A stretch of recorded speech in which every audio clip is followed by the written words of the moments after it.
Hello, my dear student. Very good morning to all of you. I will teach you business studies in 11th class. Myself, Rakhi Srivastav. I am also your class teacher and I will teach you two subjects, economics and business studies.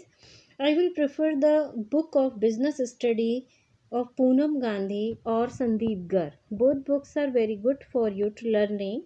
You can purchase one of them, anything, whatever you like. I am teaching you with Poonam Gandhi. The first chapter of your business study is nature and purpose of business. Business की प्रकृति और उसका उद्देश्य. What is the syllabus? Content as per the latest CBSE syllabus. History of trade and commerce. Trade और commerce का इतिहास. Business concept. Type of human activities, economic and non economic. Concept and characteristics of business. Objectives of business, economic, social, individual. Role of profit in business. Classification of business activities, industry, commerce. Industry meaning types. Commerce, trade, auxiliaries to trade. Business risk, nature and causes. Introduction. The chapter is divided into two sections. Section 1 deals with the history of trade and commerce in ancient India. कि ये chapter दो भागों में बटा हुआ है. First chapter ancient India ने प्राचीन भारत में इतिहास क्या था ट्रेड और कॉमर्स का. Section 2 deals with the concept, nature and purpose of business. और सेक्शन 2 में आप पढ़ेंगे बिजनेस का क्या कॉन्सेप्ट है, नेचर और पर्पस है. So first of all I will teach you section 1, history of trade and commerce. India has Himalaya in north, bordered by water in south. India got connected to adjoining foreign countries through the network of roads leading Silk Route. Bharat उत्तर में हिमालय से और south में समुद्र से हमारी boundary decide करता है और दूसरे देशों से जो हमारा नेटवर्क रोड के थ्रू मिलता है उसको हम सिल्क रूट कहते हैं. The maritime routes linked the east and west by sea and were used for trade of spices known as spice route. पुराने समय में ईस्ट और वेस्ट के बीच में समुद्र था और समुद्र के आर पार लोग स्पाइस का बिजनेस करने के लिए आते जाते थे, इसलिए इस रूट को स्पाइस रूट कहा जाता है. आपने सुना होगा अंग्रेज भारत में मसालों को खरीदने, मसालों का व्यापार करने के लिए आए थे. The progress of domestic and international trade in ancient India developed due to flow of wealth through these routes. पुराने समय में भारत में इंटरनेशनल और डोमेस्टिक ट्रेड इस रूट से हुआ करता था. Many trade centres and industrial belts also started. और बहुत सारे ट्रेड सेंटर और इंडस्ट्रियल बेल्ट यानी जहाँ पर बहुत सारी इंडस्ट्रीज थी वो शुरू हुई. Archaeological evidence have shown that trade and commerce was the base of the economy of an ancient India. कि प्राचीन समय में कॉमर्स और ट्रेड ही बेस था भारत के व्यापार का. The trade was mainly carried out by water and land. कि पानी और पृथ्वी भूमि के मार्ग से ही पहले व्यापार हुआ करता था. The civilization like Harappa and Mohenjodaro had established commercial connections with Mesopotamia and trade in gold, silver, copper, colored gemstones, etc. The period was marked by substantial commerce activities and urban development. There were some trade regulations, different type of coins and weighing practices. Later on, some common acceptable weights and measures were developed. प्राचीन समय में बहुत सारे ऐसे हमें evidence मिलते हैं जो हमें बताते हैं कि ट्रेड और commerce was the base of economy of ancient India. कि प्राचीन समय में भारत की इकोनॉमी का आधार भारत का व्यापार और कॉमर्स ही था। जो the trade was mainly carried out by water and land. कि जो व्यापार होता था वो ज़्यादातर काय से होता था, वाटर और लैंड रूट से। The civilization like Harappa and Mohenjo-daro had established commercial connection with Mesopotamia।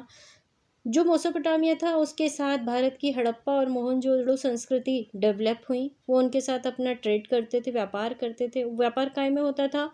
Gold, silver, copper, coloured gem stone etcetera, ये उनसे खरीदते थे। The period was marked by the substantial commercial activities and urban development. कि इस activity को urban development में यानी शहरी डेवलपमेंट में बदलने में काफ़ी समय लगा। There were some trade regulations. क्योंकि व्यापार के कुछ नियम कायदे थे। Different type of coins and weighing practices. क्योंकि हर अलग अलग पीरियड में अलग अलग तरह के कॉइन्स चलते थे। सबका वेइंग प्रैक्टिसेस यानी चीज़ों को तोलने के मापदंड अपने अलग अलग होते थे। Later on some common acceptable weights and measures were developed.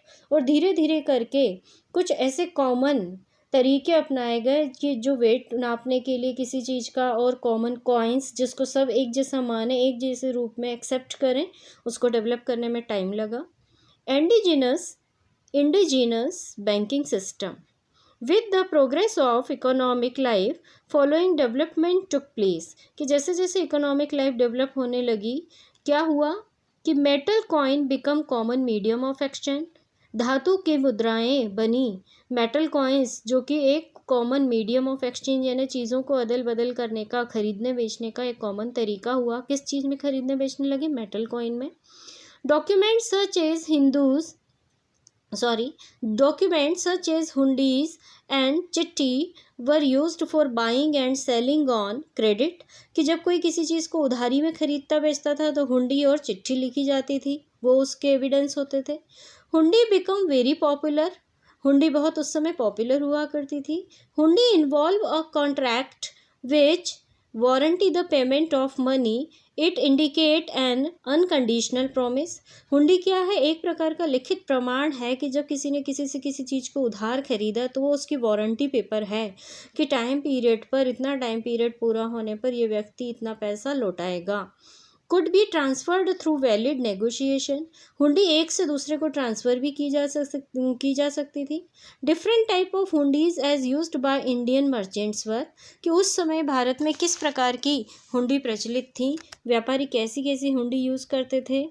धनी जोग, साह जोग, क्या लिखा है, फरमन जोग, देखन हार, धानी जोग, फरमन जोग, जोखमी, ये अलग अलग होती थी। दर्शनी, मुद्दती, इनके नाम होते थे। दर्शनी मीन्स क्या होता था कि payable to any person, it is payable to any person, no liability on who received payment. कि ये किसी भी व्यक्ति को पेमेंट की जा सकती थी। पेबल टू, और दर्शनी का ये मतलब होता था। फिर इसके बाद मुद्दती लिखा है। मुद्दती का मतलब है payable over a fixed period to any person, यानी एक निश्चित टाइम पीरियड पूरा होने के बाद उसका पेमेंट किया जाएगा, ये मुद्दती हो गया। ये इसके टाइप हुआ करते थे, हालांकि आज हुंडी नहीं चलती हैं। Development of indigenous banking system, this played a special role. इसका एक बहुत अपना स्पेशल रोल है। People began to deposit precious metals with lending institutions acting as banker sets. कुछ सेठ साहूकार हुआ करते थे। लोग अपनी रकम, अपनी सोने चांदी की बनी हुई चीज़ें वहाँ पर गिरवी रखते थे। These bankers and sets become an instrument for supplying money for producing more goods। और ये जो सेठ साहूकार होते थे, ये लोगों का सोना चांदी गिरवी रखकर उनको पैसा उधार देते थे, उस पर ब्याज भी लगाते रहते थे, ये पैसे को और बढ़ाने का काम करते थे। तो indigenous banking played a special role in lending money and financing domestic trade. Domestic यानी देश के व्यापार को बढ़ावा कर देने के लिए ये पैसा उधार देने का काम करते थे। Agriculture and domestication of animals also help to generate surplus and saving for investment.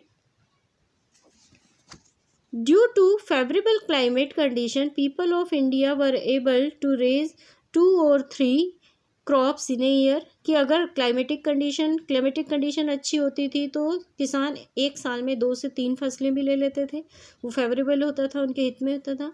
In addition to agriculture by resorting to weaving, dyeing fabrics, making clay pots, sculpting, cottage industries, masonry, manufacturing, transport, यानी उस समय खेती के अलावा भी ये सारे काम हुआ करते थे।